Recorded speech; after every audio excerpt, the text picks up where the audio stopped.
In the mid-'80s, fewer than 3% of all people in most of our countries were using cell phones. But you fast forward to today, when almost 100% of people are using cell phones. By the time they're 19 or 20 years old, they will have used the phone for 10 years, and we have no idea what type of risk that's carrying.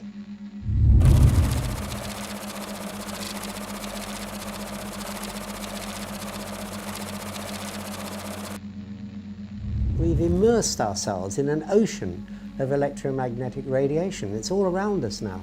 Invisible, we can't see it, but we know it's there. Every time you lift up your mobile phone, you know it's there. It's very, very hard to turn the clock back, or if not impossible to turn the clock back. But we need to be aware of the adverse health effects so that we have the choice of taking precaution against the exposures. At present, the World Health Organization statements regarding this are that it is real. We were not the only cancer cluster around a foam mast. There are many cancer clusters around foam masts. Most of the cancers which will arrive haven't arrived yet. How could we have possibly thought putting microwaves to our brain was safe? We just don't fully understand yet what we're doing. We have an announcement finally on whether cell phones cause cancer.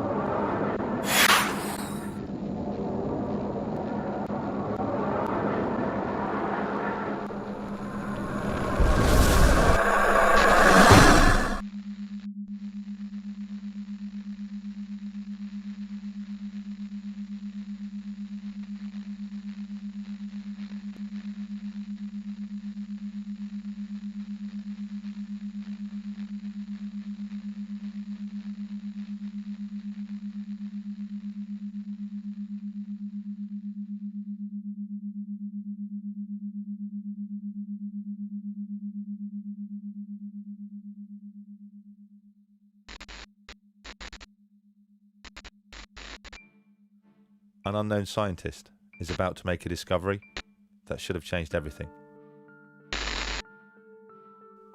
His name was Winifred Otto Schumann. On the day in question, he was teaching his students about the physics of electricity, how a sphere within a sphere can create electrical tension, and subsequently, a frequency. Schumann's class had struggled to understand the subject, so to make it easier, the professor instructed them to imagine the Earth as one sphere and the ionosphere as another. He then asked them to calculate the tension that would exist in between. Having no idea himself, Schumann also began to calculate. Eventually, he arrived at a frequency of approximately 10 Hertz. As incredible as it seemed to Schumann, our planet had a pulse, a measurable frequency that surrounded life on Earth. Although the professor was proud of his find, he didn't see it as a hugely significant one, especially as it was only published in a small science journal, confined to the back pages, under the heading of Schumann resonance. It would take several years and an incredible twist of fate before the professor would begin to realize the true importance of Schumann resonance. That twist of fate had begun 30 years earlier with another German scientist by the name of Hans Berger. Using an EEG machine he had built himself, Berger had made the first ever recording of electrical frequency transmitted by the human brain. It was initially suggested the wave be named after the man who'd discovered it, but Berger, being a modest man, elected for an alphabetical name, and called it the alpha wave.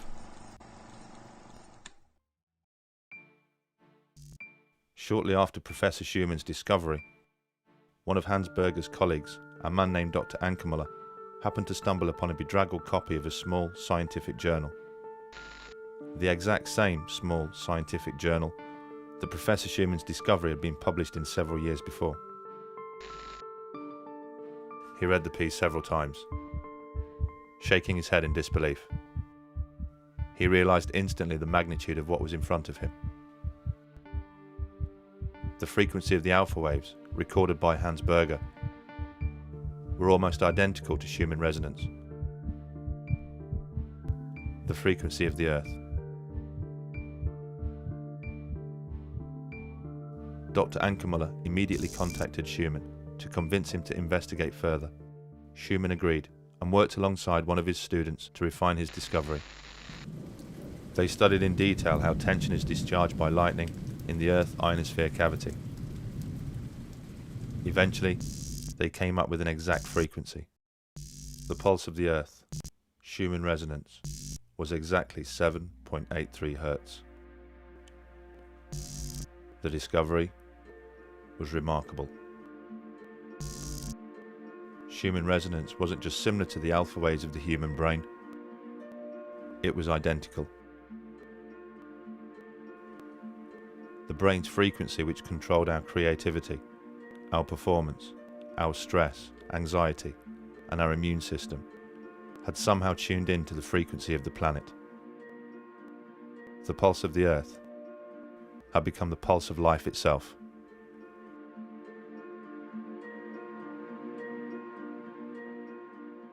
The frequency of a wave is measured in hertz. This refers to the number of oscillations the wave makes each second.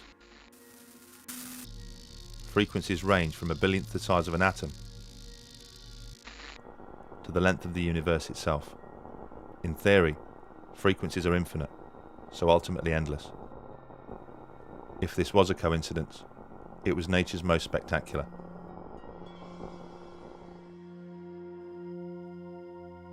So what did all this mean? It wasn't long before somebody tried to find out. His name was Rutger Weaver, an acclaimed scientist from the Max Planck Institute.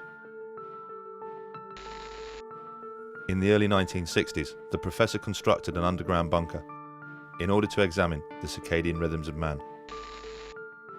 The circadian rhythm is the day-night cycle that is engraved into all life. Over a 30-year period, the professor conducted experiments in which student volunteers would spend several weeks at a time living in the bunker, completely shielded from the natural resonances of the Earth. In his results, Weaver noted some astonishing findings. He discovered that when Schumann resonance was filtered out of the bunker, the students' physical and mental health would suffer. He took students down there. He didn't trust to do it with ill or old people. He took young students down there because he knew, Weaver knew that there would be an effect. So obviously underground you don't have Schumann resonance. You only have the transverse magnetic fields from in the Earth. So by putting them underground, they started feeling sick, having headaches. Their circadian rhythm was completely upset. The interesting thing was, when he just introduced the 7.8 Hertz frequency with a magnetic pulse generator, that immediately stopped. Weaver would secretly introduce the 7.83 frequency to the bunker via a man-made transmitter. Each time he did so, he noted the ill effects suffered by the volunteers either disappeared or decreased. Their stress, headaches and emotional distress was reduced, and their sense of well-being was restored. All by the introduction of Schumann resonance. Weaver's research had revealed an incredible connection between human health and the natural frequency of the planet. And in 2011, groundbreaking research suggested something even more impressive, that Schumann resonance could be connected to the beginnings of life itself.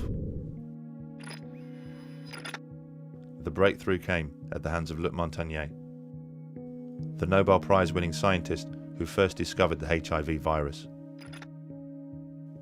The professor was conducting water memory experiments, examining how water could retain a memory of substances that had previously been dissolved in it, when he stumbled upon something that would challenge the very principles of science.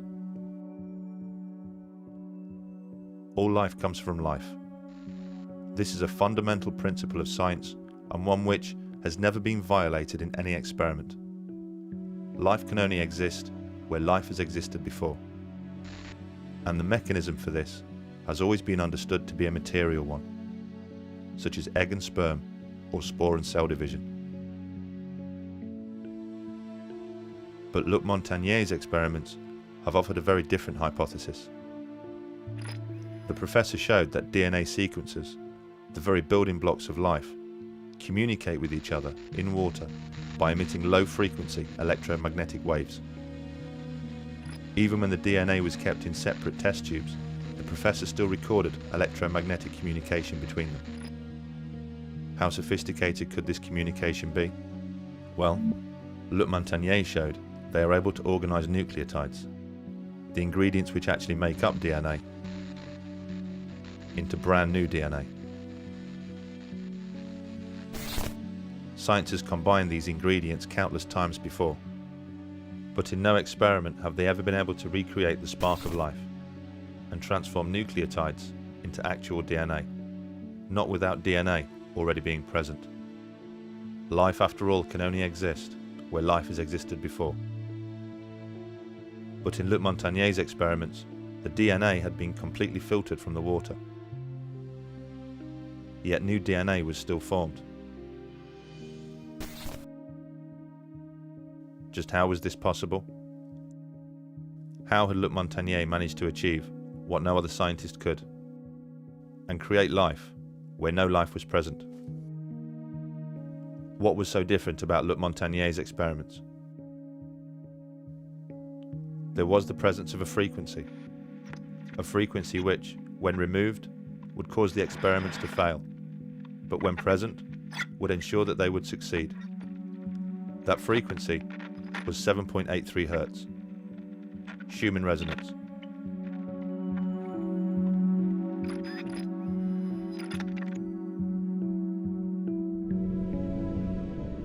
A delicate relationship had been struck between life and the frequency of the planet, an interaction of living organisms and electromagnetic frequencies, a reliance, a bond. Evidence of this can be found by reading the science papers, but more obvious proof can be found by simply walking outside.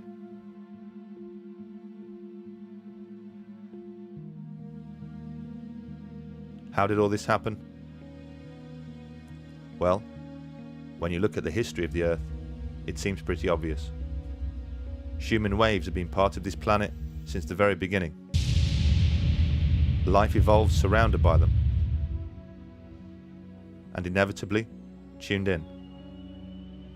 In fact, our sensitivity to frequency became deeply connected to our ability to sense another of the planet's phenomena.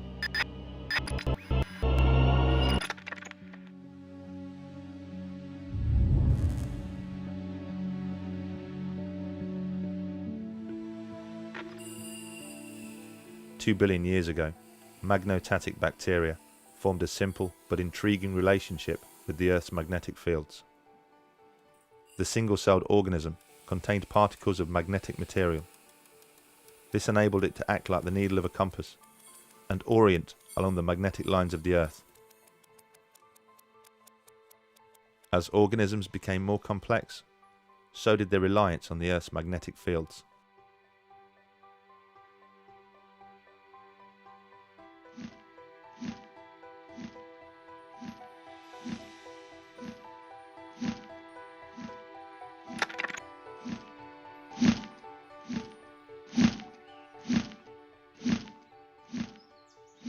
We do know that bees are sensitive to magnetic fields. We know that within their bodies they contain particles of magnetite, and laboratory studies have shown that they are indeed sensitive to magnetic fields, and you can demonstrate in the laboratory that if you artificially create a magnetic field, you can control the way that they build their comb, and it seems logical that bees are using magnetic fields in navigation.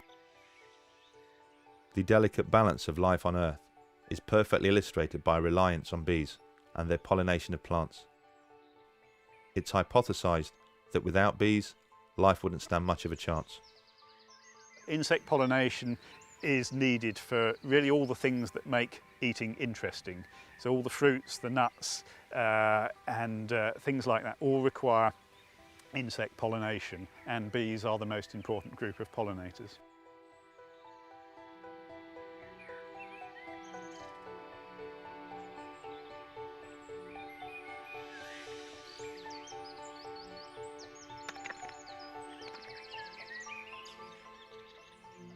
If the bees weren't here, If the bees, we'd have a very boring diet. yes, we would have a very thin existence. I think that's the point without bees. And of course, as well as the food that we need to eat, they're pollinating wild plants as well. And in many cases, we don't know details about the pollination of wild plants, but we can be sure that without bees to pollinate them, many of our wild plants would disappear.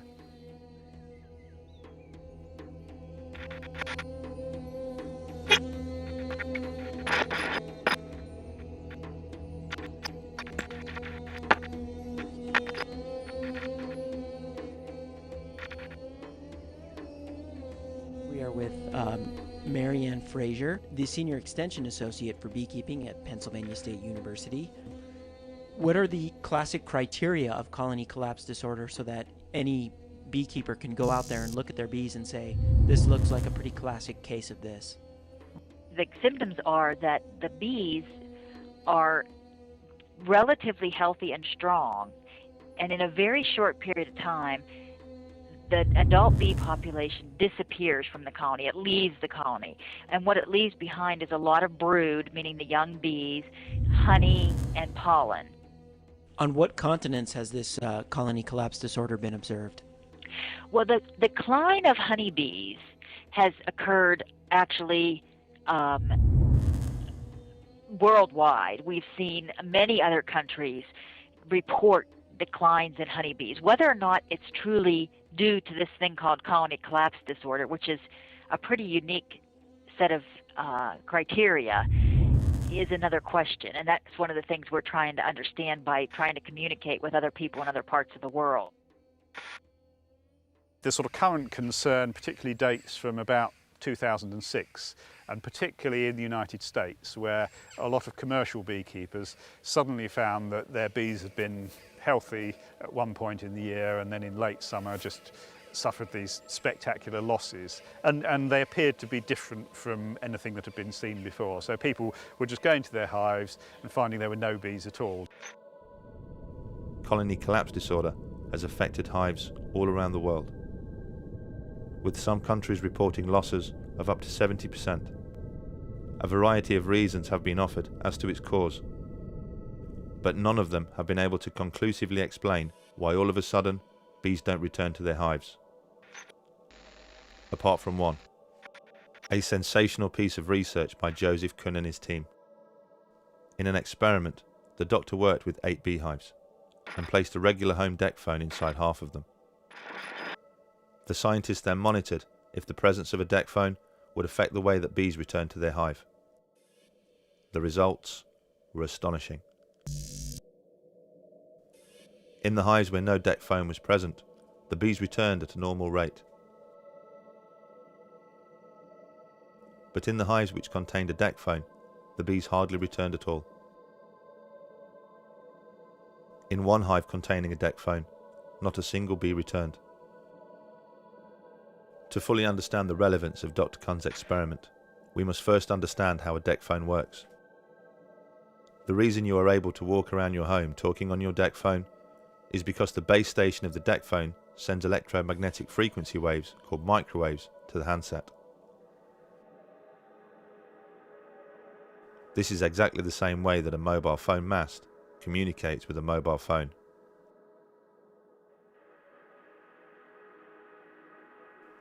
A deck phone is basically a miniature version of a mobile phone mast.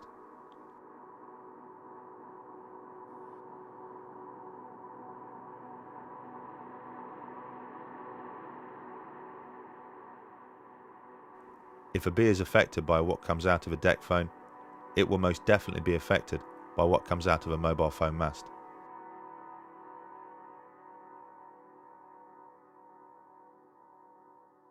And with 4 billion mobile phone users around the world, all of a sudden, there are an awful lot of mobile phone masts.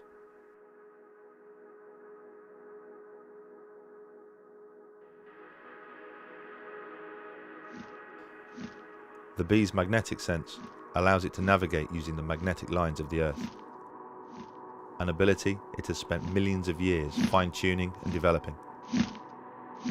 Does it stand to reason then that such an acute sensitivity would be affected by even the slightest change in the electromagnetic environment? So what about a gargantuan change, and one which has happened almost overnight?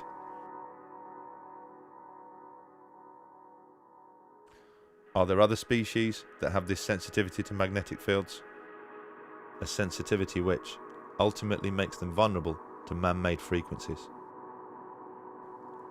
Unfortunately, the discovery of a new protein cell called a cryptochrome suggests all life has a magnetic sense.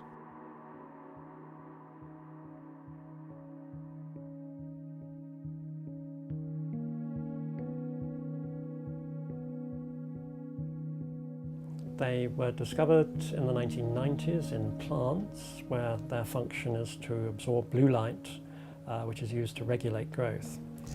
They were since been found in insects, animals, mammals, including humans, and in birds. Cryptochromes are a biological molecule called a protein. It's generated by some of your genes called cryogenes, and the cryptochrome molecule actually controls your circadian rhythms, including melatonin production. Some of the cryptochromes seem to have a function of absorbing light as detectors for the circadian clock. So they are inputs for the light-dark cycle that many species seem to have, plants as well as animals. But in the year 2000, Thorsten Ritz demonstrated an even more amazing role for the cryptochrome. In a series of experiments on robins, he demonstrated that their navigational sense was not only a magnetic one, but it came directly from the cryptochrome cells, which are located behind the eye. I think the Ritz paper published in 2000 is one of those milestones in science, because he proposed that this cryptochrome molecule, which remember is best known for its effect in controlling circadian rhythms, that molecule was actually responsible for giving the compass, magnetic compass information in birds. The birds literally see the Earth's magnetic field, perhaps as a bright or a dark spot superimposed on their field of vision. And as they then move their head or their body around, this spot moves, and so rather like a heads-up display for a fighter pilot, they have this thing that they see, goodness knows what it would be, which allows them to orient while they're flying. The way he tested that was to expose birds to radio frequency fields to see if it actually disturbed their magnetic compass. And not only did the radio frequency field indeed disrupt the migration of robins, but it did so at very, very low intensities of fields. And that's really important and really interesting, that very low level radio frequency fields interfered with the robin's compass. The experiments by Ritz clearly demonstrated that the cryptochrome cell used in navigation was seriously affected by man-made frequencies, and man-made frequencies at levels well below those deemed safe by the governing body ICNIRP. All of the animal navigation studies, the cockroaches, the zebra finches, the chickens, the robins, they've all had their magnetic compass disturbed by radio frequency fields well below the ICNIRP public exposure limit. In fact, work on birds, particularly birds and insects, have shown that they are sensitive to fields way below the ICNIRP levels that claim are safe for us. If you look at where the research shows they're sensitive to, there's good stuff in the literature showing it's significantly lower than what we're allowed to be exposed to, and therefore what they're exposed to in the environment. There's certainly solid scientific reason for supposing that magnetic fields, artificial magnetic fields, will disturb the habitat of a number of species.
How much has our environment changed because of electromagnetic fields? Over the last 25 years, it's changed beyond recognition. Just beyond recognition. It's millions and millions of times in terms of electromagnetic energy. The former National Radiological Protection Board, in one of their documents, said that they thought that the radiation environment, if you like to call it that, had increased many millions of times from what it was 50 years ago. Many millions of times. It's an enormous change in environment on Earth, and it completely swamps all these natural signals, including the Schumann waves that we have evolved with.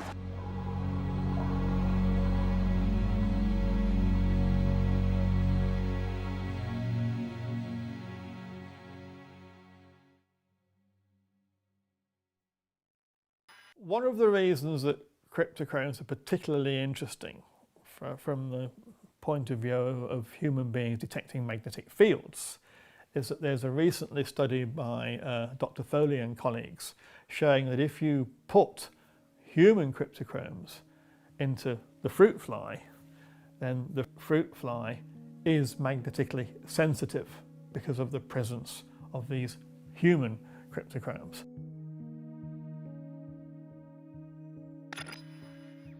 So this is actually showing that human cryptochromes are magnetically sensitive, actually detect magnetic fields.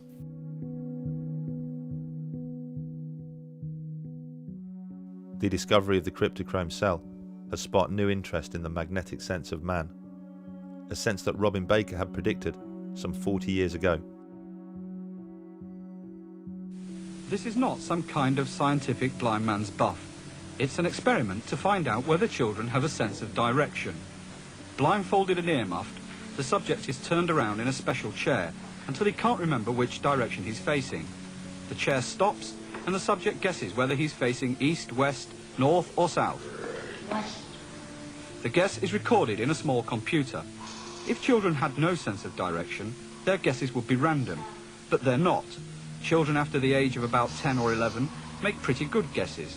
It seems they have a real sense of direction, and it seems to be a magnetic sense.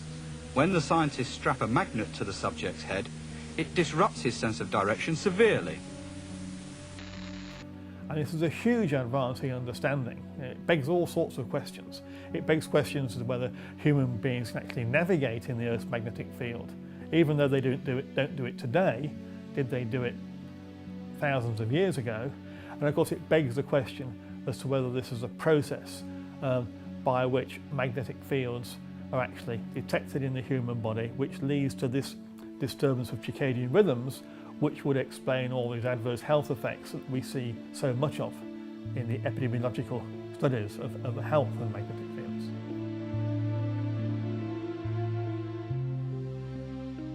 If mankind has the ability to sense magnetic fields, the same ability as the bees, the birds, and the butterflies, does that also mean that we are as vulnerable as they are to man-made frequencies? Will changes in our environment affect us, as it's clearly affecting them?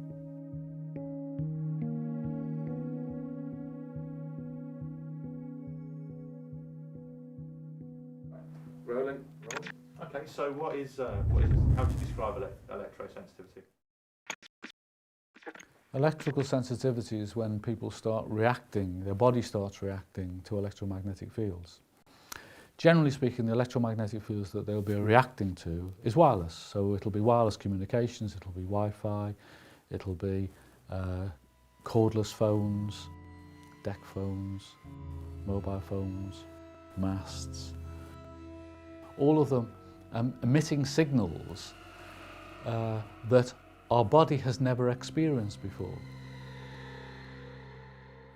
And when people start to become affected, when I became affected, the way that it starts to affect you is, generally speaking, it's your head first, and it will start giving you pains in your head. But I hate to use the word headache because it's pains in your head that is unlike any other headache you've ever had before.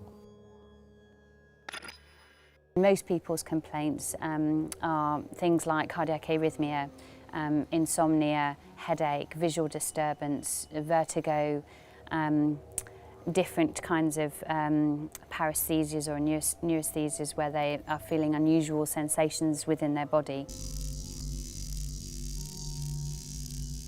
But really it can also affect endocrine function, thyroid function. Again, the list is really endless. In my particular case, and this is not everybody's case, if I then don't get out of the environment, I start getting quite severe pains in my gut, and that will then mean it's too late, and I will then start bleeding internally. I think that the symptoms are so diverse, and the associations that people make are very difficult to accept if you have no knowledge of this subject, which most physicians do not have.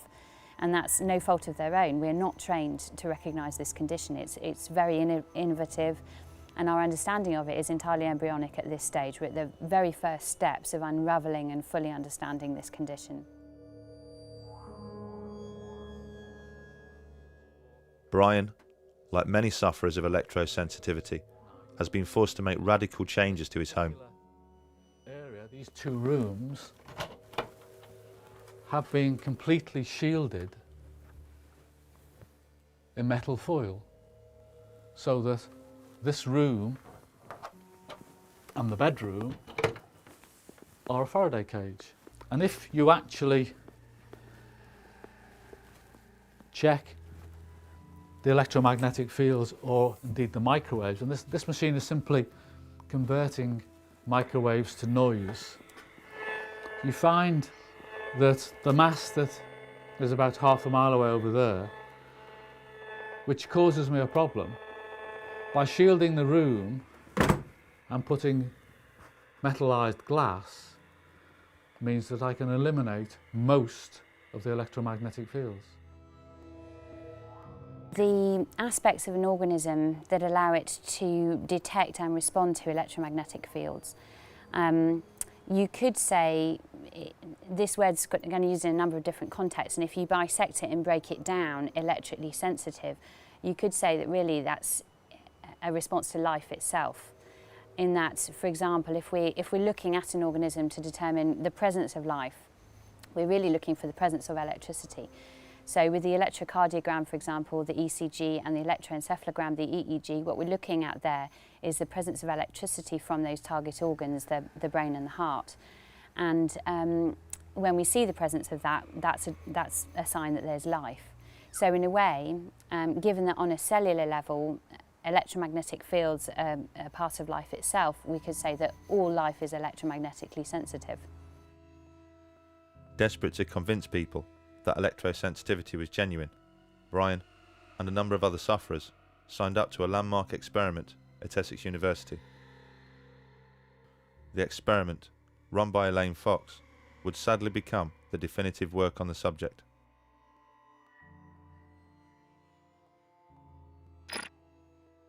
You have to go into a shielded room, and you go in there for a relatively short period of time, and the mast is on for 10 minutes and off for 10 minutes and on for 10 minutes, and to see whether you can detect whether it's on or not.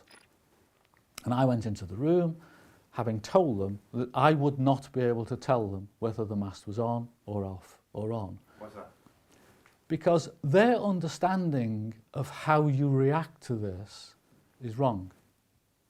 This is not a case with most people where you turn the mast on and, oh, I'm affected. They turn the mast off, oh, I'm okay again. It doesn't work like that. I suffer with hay fever. And when I go into a field where there's pollen, it takes a while before I'll be affected. But it takes a long time before I'm not affected. I can be removed from the hay field for 24 hours, but I'll still be feeling my hay fever. And electrical sensitivity with most people is a little bit like that. The way the team had set up the experiment meant it would be almost impossible for Brian and the other volunteers to prove they were being affected. Not that it would matter, as the team had inexplicably decided to do away with any form of vetting procedure. For one thing, people appear to be sensitive to different things. I'm sensitive to 3G mobile phones, I'm sensitive to GSM mobile phones, for example.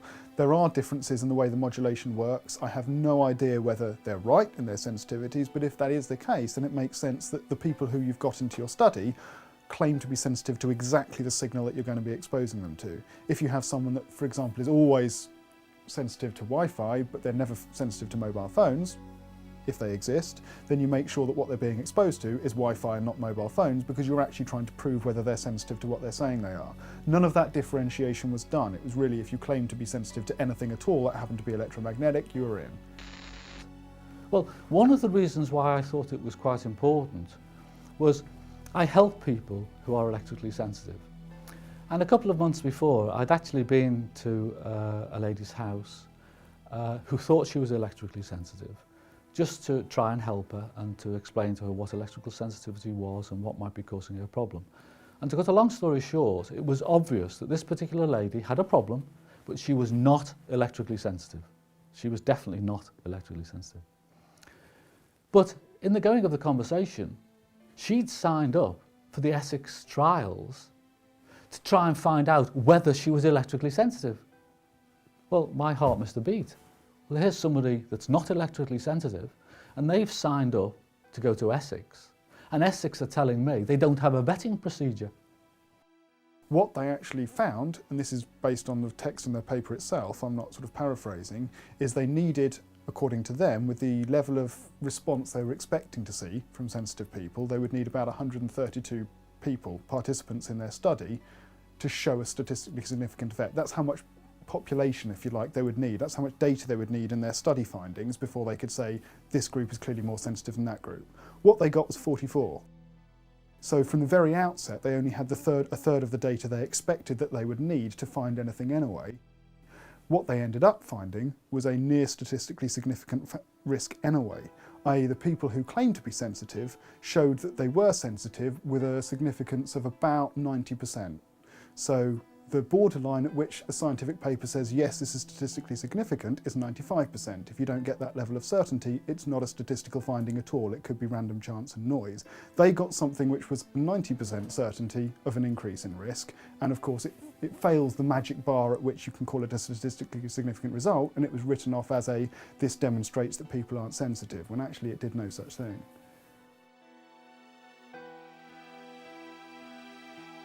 The constant exposure to the mast took its toll on a number of the volunteers, making some of them so sick they were forced to withdraw from the experiment.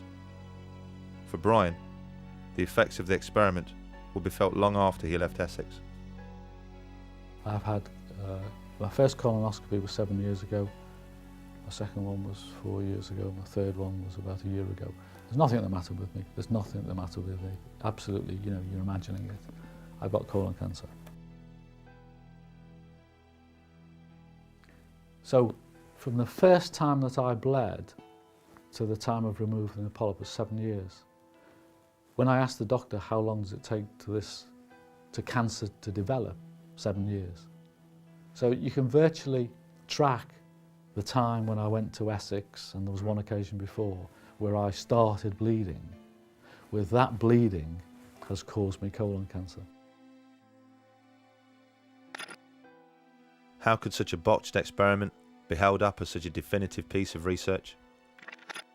Why would such an experienced team make such fundamental and obvious errors in their work? Could it be anything to do with those who provided the funding? The Essex experiment is one of a number of experiments funded by the MTHR, a company set up and funded by the mobile industry themselves. Could you explain what MTHR does and how MTHR is funded? Yes, the MTHR programme is funded jointly by the UK government and the mobile telecommunications industry, and it funds research into possible adverse health effects related to mobile phone technology. The whole issue of who funds scientific research is a thorny issue. I know many scientists like myself who, when they get a new study to read, the first thing they turn to is the back of the page where it says who funded it. Is there, do you think, maybe a conflict of interest in the mobile phone industry funding research into the harm that it does? Well, of course there is a potential conflict of interest, and that's why a programme of funding like this has to be carefully managed.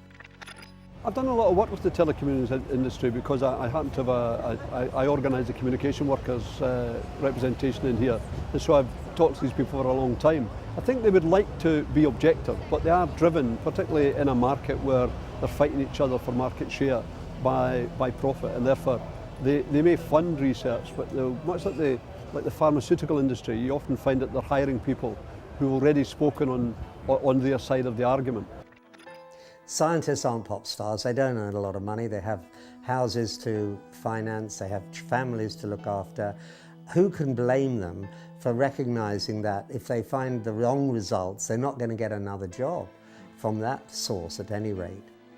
There are psychological pressures, even in the absence of actual pressures, which may or may not be present in individual circumstances. There are clearly psychological pressures to conform and to please the organisation providing your funding. You feel obliged. You feel obliged, you feel obliged. There are some really solid statistics showing that where there is an issue over electromagnetic field effects, that the studies funded by the utilities or by the power industry or the radio industry or by the mobile phone industry are funded by them, that the studies tend to be significantly negative, whereas the studies funded independently within universities and so on tend not to be so. It's a challenging area in which to research. It's not easy to do studies of that sort, and because of the constraints of doing research in human subjects, you're not going to have perfect research studies. There are always going to be limitations. Is this a real condition? Yes, absolutely it is. At present, the World Health Organization statements regarding this are that it is real and symptoms can be severe and disabling. Figures for electromagnetic hypersensitivity are around 2 to 3%. Those are people who've had their life extremely affected by this condition. But, as I've previously mentioned, on a cellular level, 100% of people are reacting. That means that the healthcare consequences of not taking this seriously and not recognising it are potentially huge. And the numbers of people that have mild or moderate electrical sensitivity are probably far higher than we estimate.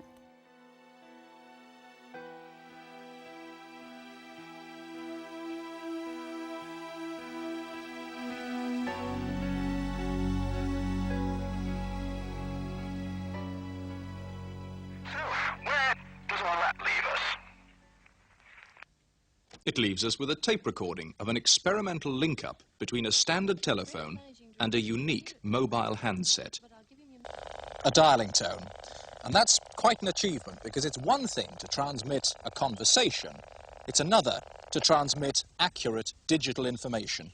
Now, an extension at the Research Institute in Chelmsford, which has perfected this technique. On the other end of this should be Liz Charnock. With the advent of the mobile phone in the 1980s, came the need to build a network of antennas to support them. Since then, the telecom companies have erected over 5 million mobile phone masts around the world. But incredibly, prior to filling the air with microwave frequencies, they didn't conduct a single piece of research to ensure there wouldn't be any long-term health effects from such exposure. The grid was built without first making sure it was safe. Thank you for your help.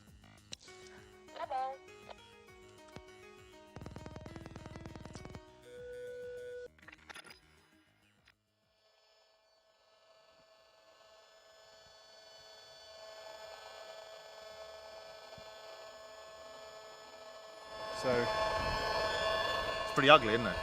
Yeah, and it's constant as well. One thing you'll notice is it doesn't stop. It's 24/7. This is what's coming out of the mast.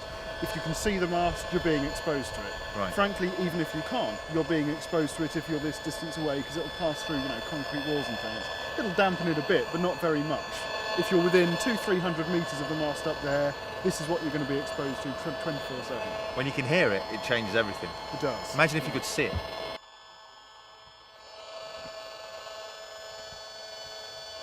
It'd be the equivalent of seeing a daily smog. Yeah.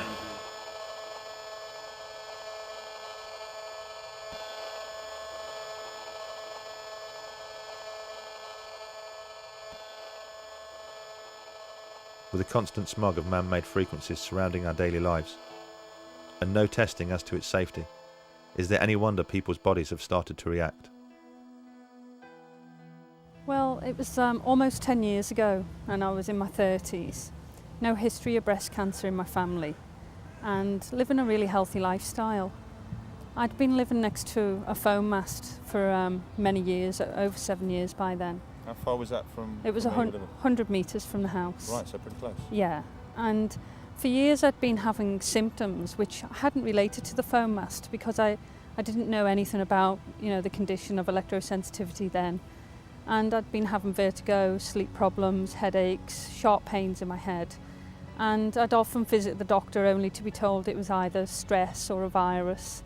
And then, just out of the blue, I was diagnosed with breast cancer. And it was the biggest shock of my life. And at first I thought, well, it's bad luck, it's just unlucky, it's me. And started to go through my treatment. And it was then I started bumping into neighbours in the hospital. And I only lived in a small village. Right. And started bumping into other young ladies as well, who were neighbours. Young? How old? Oh, well, I was the youngest in my 30s, but the others were in their 40s or early 50s. Right, that's very young. And that was 5 of us all diagnosed at once, within 6 months of each other, with breast cancer. There were only 18 houses in the village surrounding the foam mast, so Eileen decided to conduct a survey to see if anybody else had suddenly started suffering ill health. What came back really frightened us. Lots of people were reporting the same symptoms that I'd been suffering with for years. So vertigo. Yeah, the headaches, the vertigo. But there was other young women in the village who were having fertility problems and pre-cancer cervical cells. Other young ladies who'd had breast cancer benign lumps, and there were other conditions of cancer as well in the area. One of our neighbours, who was only 51, had developed motor neurone disease, and he unfortunately died. And so we unearthed a horrendous can of worms.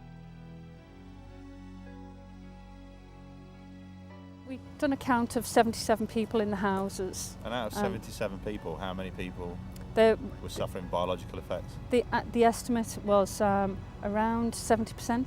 People 70% of people who'd had effects over the years with biological effects, sleep problems, skin rashes, benign lumps or cancer. Yeah, it was it had a big impact on people in the village. I think this is a global, massive problem. We found since then that we were not the only cancer cluster around a foam mast. There are many cancer clusters around foam masts. And we'd worked with a local scientist where we looked at other foam masts that have been in areas for a long time and conducted other surveys and found other cancer clusters as well.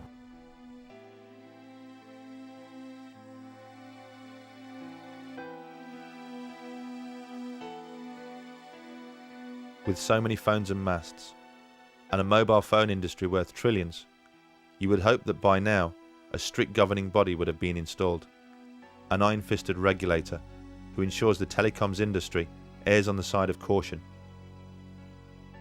someone to set strict levels which protect the public, someone to ensure that what we're being exposed to is absolutely safe.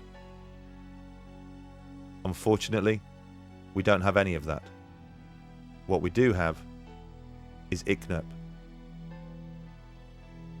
Well, ICNIRP was set up in Europe about 20 odd years ago to look into non-ionising radiation. It stands for the International Committee of Non-Ionising Radiation Protection, and their job is to look at all the literature that comes out and basically summarise it, say this is what the science definitely says. You can't get elected to it, you get invited to join it. Right. If you're one of the preferred people. Right, got so you. it's always erred on the side of industry because that's really where its roots are. So what we've got is we've got a guidance standard which they've set, which has been adopted by most of the countries in Europe, and it's been something that the European Commission themselves recommend, including their expert body CENIR, but those guidelines are based on evidence that we know has a cause and effect for radio frequency radiation. So the only setting that exists at the moment for energy that's around the same frequency of mobile phone masts, mobile phones, DECT cordless phones, wireless communication devices that we're used to on a daily basis,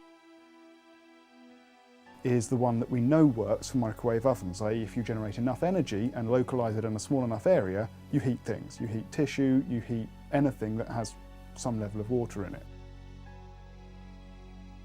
None of the current rules have anything to do with chronic health effects or cancer. None of them, not one of them. They're all set for heating effects and acute effects like prickling of the skin or your eyebrows going up or something like that, you know. None of them are for long-term health effects. So saying that it's below 40, that it means nothing. It's meaningless. It's meaningless. It is not intended to protect from long-term health effects. ICNIRP is just irrelevant. It's irrelevant. Well, for example, if you want to make sure that nobody exceeds the speed limit past a school, set the speed limit at 1,000 miles an hour. Then everyone will obey the speed limit. No one will exceed it. You know, everyone can go sailing past this school at 999 miles an hour and the limit will be complied with. The advisory body effectively are not set up to look at the evidence with regards to safeguarding the general public. So ICNIRP essentially there to establish what's 100% facts, and anything that's not 100% facts is not their concern. That's right. They'll talk about it, they'll summarise what there is, what there isn't, and what's left to find out, and then that's it. They'll leave it there. No recommendations, nothing, because they just don't see it as their job.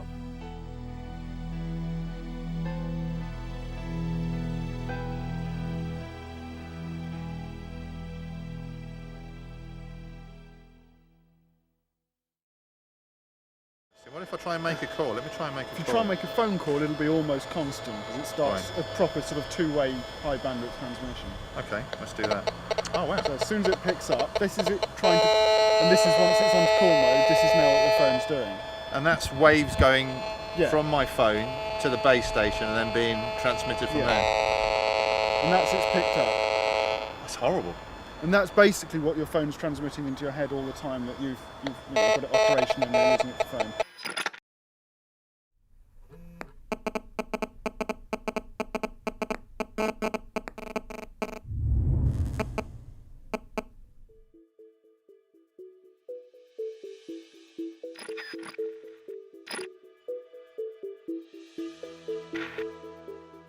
It's hard to imagine a piece of technology which has accelerated into our lives quite like the mobile phone. 25 years ago, it was seen as little more than a gimmick. Today, 4 billion of us own one. And the average age of a child when they receive their first phone is just 8 years old. The way a mobile phone works is by sending and receiving microwave frequencies to and from the base station. So having a phone pressed against your head inevitably means your brain is being exposed to those waves. Does the brain react to this exposure?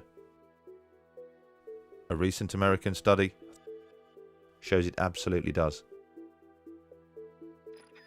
The work was carried out by Dr. Nora Valko. Dr. Valko and her team studied 47 healthy people for an entire year. Participants had a cell phone placed on their left and right ears. One was activated but muted, the other was turned off. Dr. Valko used brain imaging equipment to study how much glucose the brain would use during exposure. So it's a very sensitive marker to indicate if there are changes in brain activity that may be driven by a given stimulus, which in this case was the cell phone. When the brain is stimulated, it consumes glucose in the same way a car consumes fuel. 50-minute exposure to a cell phone was associated with increases in glucose consumption by the brain, which indicates that the brain was being activated by the radio frequencies from the cell phone. This right area of the brain that was very close to the antenna showed the largest increases in metabolism as compared when the telephones were off. Even though the radio frequencies that are emitted from current cell phone technologies are very weak, they are able to activate the human brain to have an effect. By using a muted cell phone, Dr. Valko's experiments showed that the human brain has a metabolic reaction to the presence of microwaves from a mobile phone. A metabolic reaction at levels well below the legal limit. Something many people claimed was impossible. And the reaction recorded by the doctor is secondary to an even greater concern: the way that those microwaves are actually absorbed by the brain.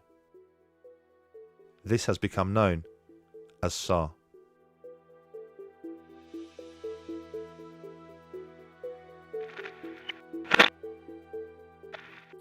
SAR is, well, first of all, it stands for specific absorption rate, and that's the measure of how much radio waves, or how much RF energy, in this case radio waves, is absorbed into the human body over a certain period of time within a certain volume. So it's a measure of the heating effect that a radio transmitter would have on your body, on the human body. The SAR for every mobile phone is measured in this way, using an artificial head called a SAM phantom.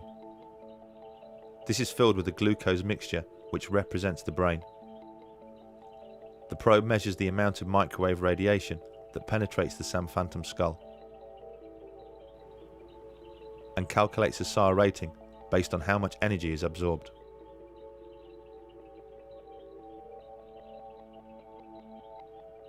For the European Union, the limit is 2 watts per kilogram, over a 10-gram average of tissue. For America, it's 1.6 watts per kilogram, over a 1-gram average of tissue. So the limit for the USA is more stringent than for the European Union, but other countries around the world, such as Australia and New Zealand, use the European limit. Some of the most popular phones on the market emit so much microwave radiation that their SAR rating is right on the edge of the limit.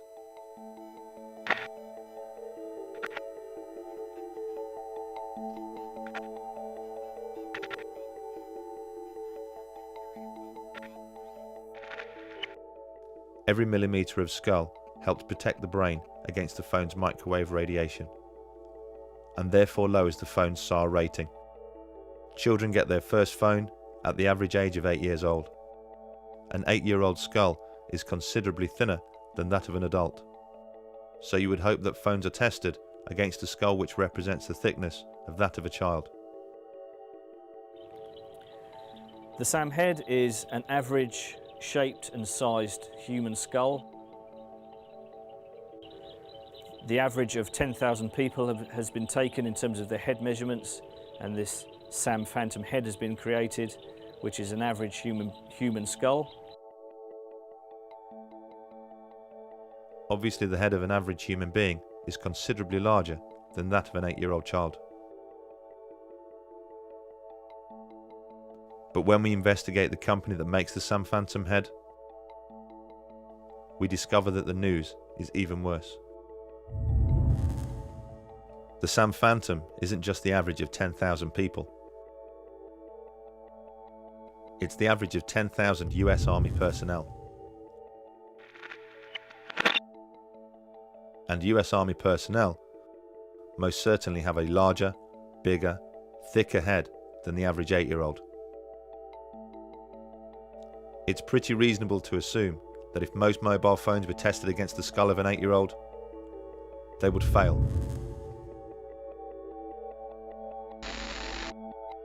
Who is it that sets the standards? A group of people from a committee called ICNIRP.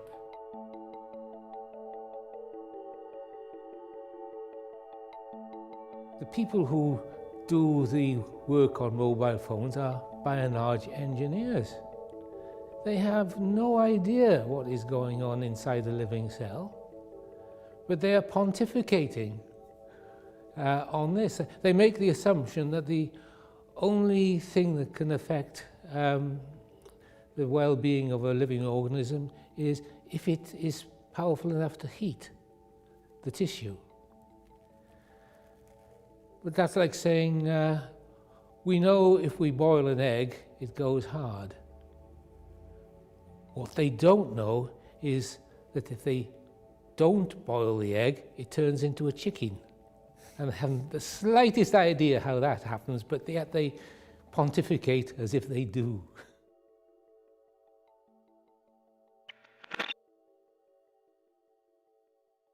In 2011, the World Health Organization changed the danger rating of mobile phones, reclassing it as possibly carcinogenic to humans, based on an increased risk of contracting a glioma, the type of brain tumour associated with using a mobile phone. What was the catalyst for this abrupt change in status? There have been countless studies conducted into the possible health effects of mobile phones, some showing an effect, some showing no effect. But the most conclusive came from Leonard Hardell. He has overseen the largest and most comprehensive piece of research ever conducted, combining his own work with that of others from around the world. From the early 1990s, they have investigated the phone habits of more than 2,000 people from around the world. People with tumours such as astrocytoma and acoustic neuroma, the brain tumours associated most with mobile phone use due to their proximity to the ear. Their findings are shocking. They concluded that mobile phone use does increase the risk of a brain tumour. And they also discovered why earlier research showed no effect.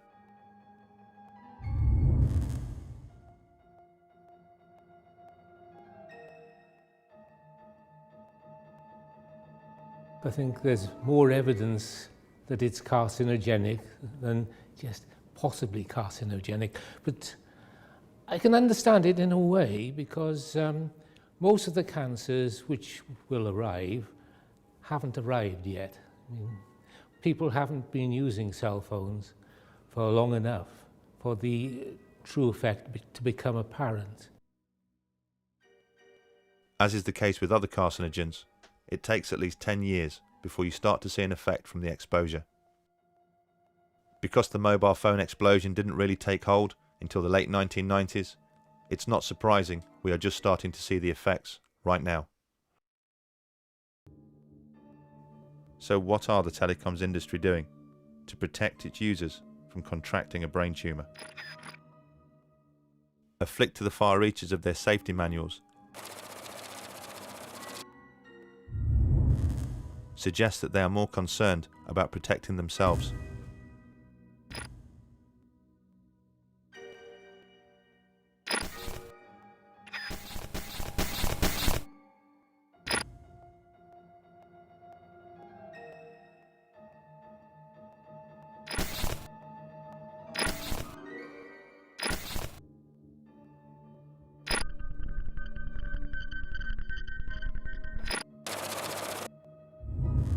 At the back of almost every single phone's user guide are instructions on how far to keep your phone from your body.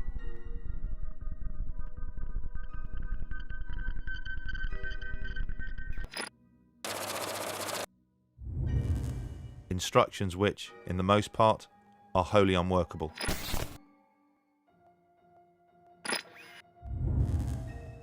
And what happens when the telecoms industry funds research into the harm that they are causing? And that research concludes that there is an effect.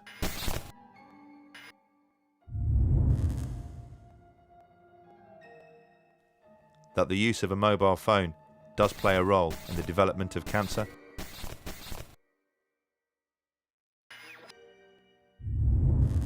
They tend to keep that research to themselves. We just don't know what we're storing up with EMF, because the effects are largely long-term, and we have, as you say, this ubiquitous exposure and ubiquitous reliance on these exposures. We just don't fully understand yet what we're doing. Although the epidemiology clearly shows that using a mobile phone increases the risk of contracting a brain tumour, what people like ICNIRP need to see is a definitive cause and effect. How it happens. What's the mechanism?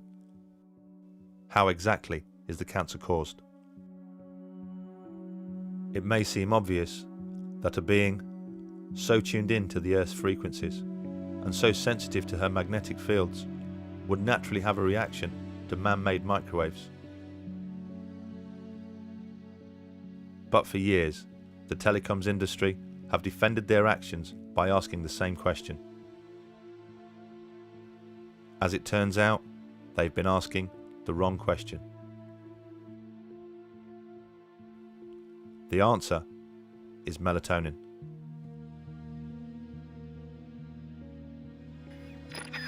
You know, melatonin is a hormone, and believe it or not, it's made in the brain.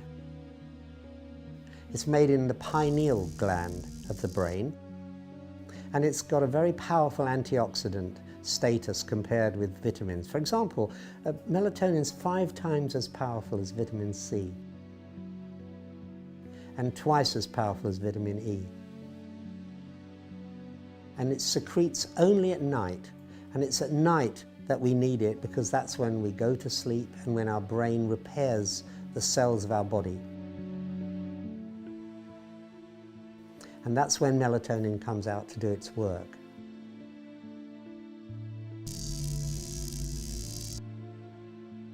Each day, our body loses about 500 million cells. And at night, that's when our body replaces those cells. Through a process called cell mitosis, the dividing of cells. And what it's doing is it's mopping up what are called free radicals. These free radicals are really the spare electrons left over from the process of making the energy which we need to repair ourselves in the first place. Each night, as our body repairs itself, millions of free radical cells are created as a byproduct of cell mitosis. These free radical cells attack healthy cells.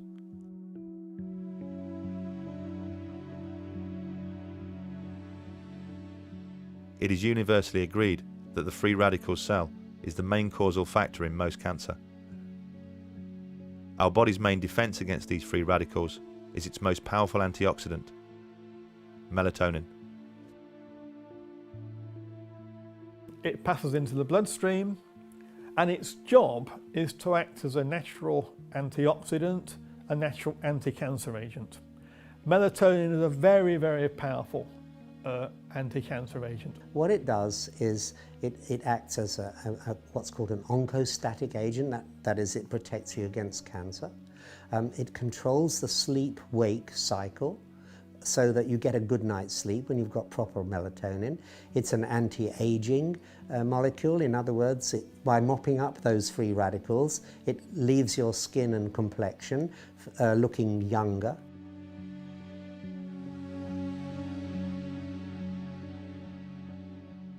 We have in our lab 12,000 studies,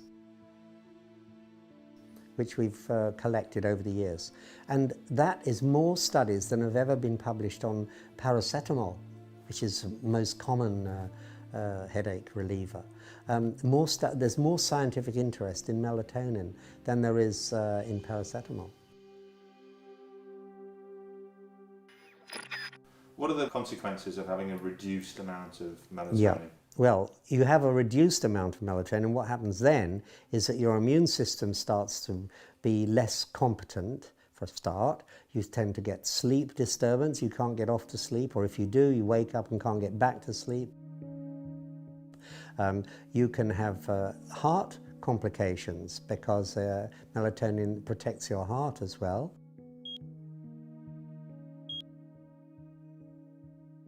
And you're much more prone to disease because your immune system is not functioning at its best. So these are some of the things that happen when you have a lowered melatonin level. And for example, the average woman with breast cancer has only got 1/10 of the melatonin of a normal woman of her age. And for people with prostate cancer, they've got less than half the melatonin that they should have. Autistic children have less than half the melatonin levels that they should enjoy.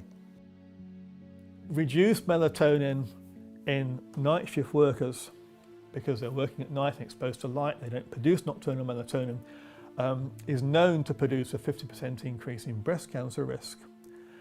And the International Agency for Research on Cancer, IARC, has actually classed night shift work as a class 2A probable carcinogen because of this melatonin reduction.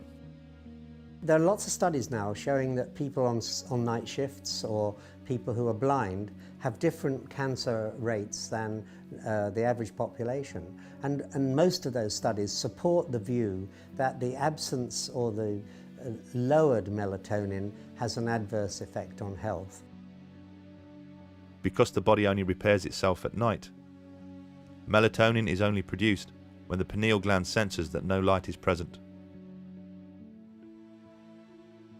What happens is that the pineal gland is light sensitive. It's sitting right where your brain receives signals from your eyes at crossover point in the middle. It's called the suprachiasmatic nuclei, and the connections from there goes directly to the pineal gland to tell it whether there's any light around or not.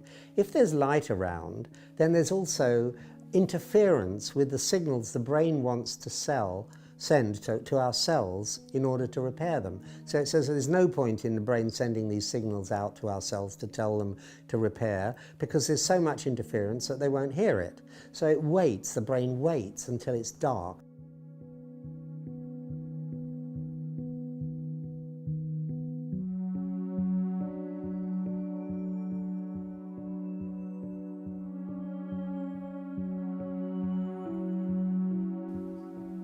What kind of research has shown that there's an effect on melatonin production from electric fields, magnetic fields, radio waves? Right, well, the Battelle Institute in America has done a lot of work on this way back from the late 1970s, in fact.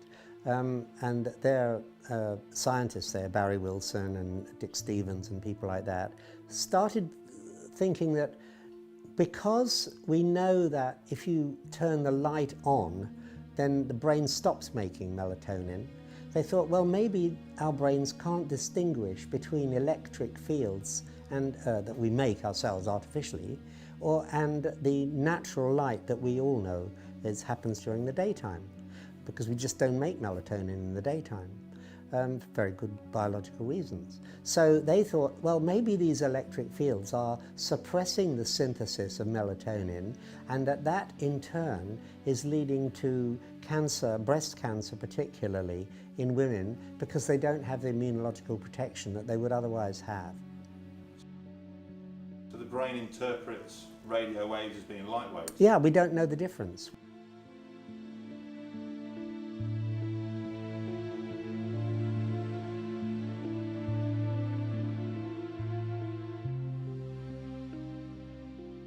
The hypothesis that the pineal gland cannot distinguish between light frequencies and man-made frequencies is certainly backed up by a wealth of research.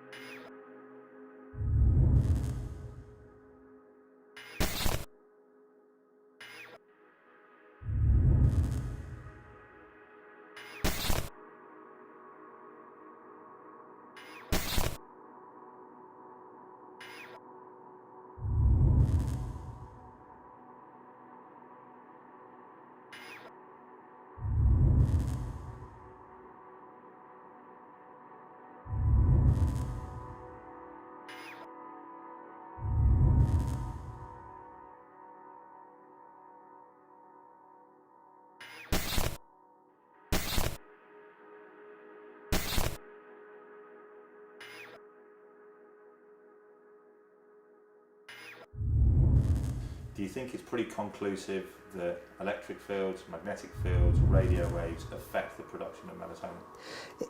This research, which shows that kestrel melatonin levels fall with exposure, that white storks nesting on buildings near to radio masts have lowered progeny compared with stork nests a long way away from radio masts, studies on ants, studies on bees, and studies on birds of various kinds, studies on marine mammals, all point in the same direction. But then there are studies in the laboratory of cells in the pineal gland which actually synthesizes the melatonin, and looking at the effects of magnetic fields on those cells. And at virtually every stage in the synthesis of melatonin, it's been shown that magnetic fields disturbs the actual production of melatonin. So you see, the evidence is in all aspects of the pathway of melatonin production, that the inhibition of melatonin production by magnetic fields, the research covers really every aspect of that pathway. Would you say that it's almost conclusive? Yes, I would say it is almost conclusive.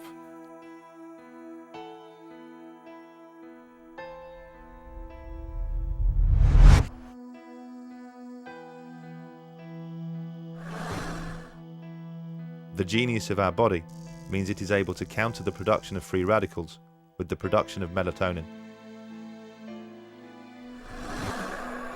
We have created in ourselves a precise balance, a perfect system of defense. It has taken our body millions of years to perfect this technique. A technique created based on the surroundings we have evolved in. But over the last few decades, our surroundings have changed, and changed exponentially. To the naked eye, the world appears to be the same. But at a cellular level, it is the biggest change in environment life has ever encountered.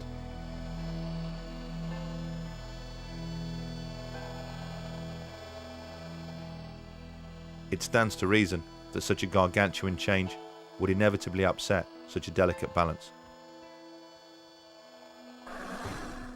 And the consequences of our bodies not producing the right amount of melatonin could be disastrous. Scientists around the world now believe that free radicals could be the causal factor in every known disease, not just cancer. In the beginning of the 1900s, childhood leukemia was a medical rarity. We've seen nothing but an increase in childhood leukemia ever since that point. It's going up every year by about 2%. And that applies to many other disorders as well. Autism, brain tumours, cancer. Cancer rates in the 1910s were probably half of what they are today. And many other diseases are being connected by studies, by scientific studies, with exposure to electromagnetic fields and radiations. Not just power lines, but also to radio fields and microwave fields. Because we've in the last 50 years, really, we've immersed ourselves in an ocean of electromagnetic radiation. It's all around us now. Invisible, we can't see it, but we know it's there. Every time you lift up your mobile phone, you know it's there. It's very, very hard to turn the clock back, or if not impossible to turn the clock back, but we need to be aware of the adverse health effects so that we have the choice of taking precaution against the exposures, if that's what we wish to do, that's what we need to do. What worries me are things that are actually happening now. Right. That we haven't paid enough attention to, perhaps. And one of the things that's happening is autism, or give it its proper name, autistic spectrum disorders. Do you think we're getting to a point in science where we almost don't have a control group to be able to test things like this, because almost everybody has a mobile phone, almost everybody has Wi-Fi, almost everybody is exposed to electromagnetic fields? Yes, we are reaching a situation where so many people are exposed to electromagnetic fields from mobile phones and Wi-Fi that we no longer have a control population to look at the difference between the health of people who are exposed versus the health of people who are not exposed. I mean, if I can take an analogy, we did find out that smoking caused lung cancer. That was because some people did not smoke, and they were a control group. If everyone had smoked, we may never have found that smoking caused lung cancer. And everyone would have been dying of lung cancer, and it would have been regarded as a sort of natural disease without ever having a link with smoking. What's happening with mobile phone exposure is we are losing this population of people who are not exposed. Even the few people who don't own a mobile phone are surrounded by the radiation from the mobile phone when they go shopping, when they go on a train, wherever they go. It's not just the canary down the mine like myself. Eventually, if you simply increase the electromagnetic fields in the atmosphere, which we're doing, and we're now got a million times more electromagnetic fields, microwaves in the environment than we had 30 years ago, eventually it'll start to affect you. It's very, very hard to say where we might be in 15 years' time, but I would very much hope within a few years' time we do recognise just how much these ill health effects are actually costing society. And then we might wake up and look at the causes and realise we have to do something about the causes.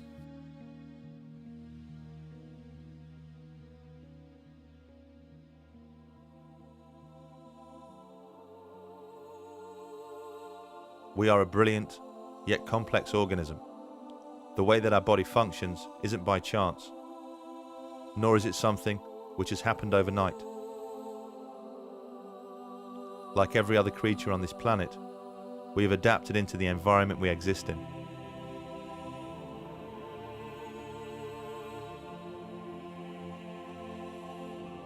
An environment which, since the beginning of time, has had a delicate balance of fields and resonances. These phenomena don't just surround us, they make us what we are. The cells of our body communicate with each other using light frequencies. Our DNA uses electromagnetic frequencies to reproduce itself. At the core of everything are protons and electrons, positive and negative, making all life magnetic.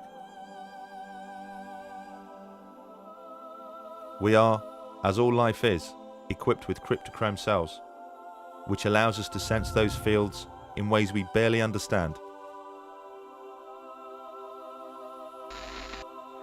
We are beings of frequency, electricity, light, and magnetism. And to become this way has taken millions of years, a process which started with the very first cell. Although we have embraced the wireless technology and accepted it into our everyday lives, at a cellular level, our bodies haven't. The frequencies that now surround us are as alien to our cells as they would be to our eyes, if only we could see them.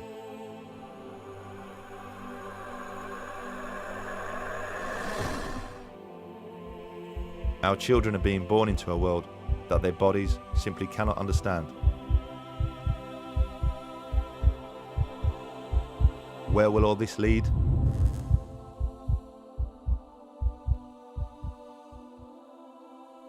As this film is being made, 4G technology is being rolled out around the world. To accommodate this, the ceiling levels are being increased. Wi-Fi is in almost every single home, school and business, surrounding us constantly. Deck phone technology is the norm in almost every single household. At a time when the industries responsible should be displaying caution, they are displaying a reckless disregard for our long-term health. Money talks. And they are about as likely to develop a conscience as the tobacco industries did. If there's going to be a change, it's not going to come from them. It's going to have to come from us. We just need to open our eyes and see the problem.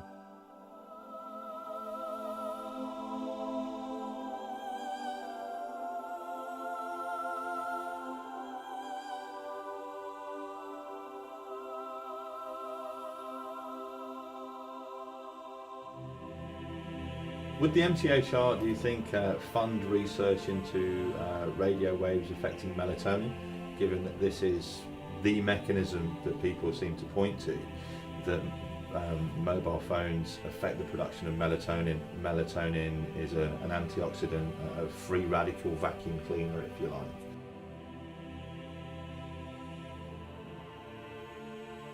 When we issue a call for research proposals, as we're doing at the moment, while we highlight areas that are of particular interest, we invite applications, proposals across the spectrum.